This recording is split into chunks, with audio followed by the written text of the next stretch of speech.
Dengan menerapkan protokol kesehatan, detik-detik kenaikan upacara bendera memperingati Hari Jadi Indonesia ke-76 tahun berlangsung sederhana dan hikmat. Puluhan paskibraka Kabupaten Pali tahun 2021 dengan menerapkan protokol kesehatan berhasil mengibarkan bendera pusaka merah putih dalam upacara memperingati Hari Jadi Indonesia ke-76 tahun di lapangan Pemkab Pali.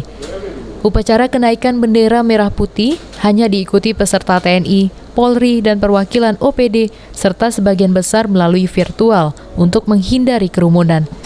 Wakil Bupati Pali, Sumarjono, sebagai pembina upacara berharap, kendati di masa pandemi COVID-19 tidak mengurangi rasa perjuangan dan nasionalisme kepada bangsa Indonesia.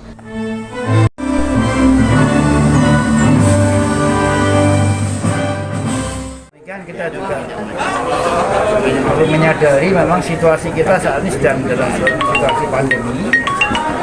Untuk itu, di samping kita kegembiraan, kebahagiaan, kita telah 76 tahun merdeka, tapi sisi lain kita juga harus tetap prihatin.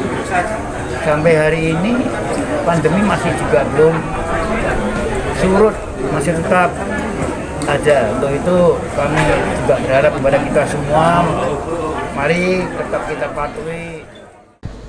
Paskibraka yang mengibarkan bendera merah putih berasal dari putra-putri terbaik di Kabupaten Pali, dan upacara berjalan sederhana dan hikmat.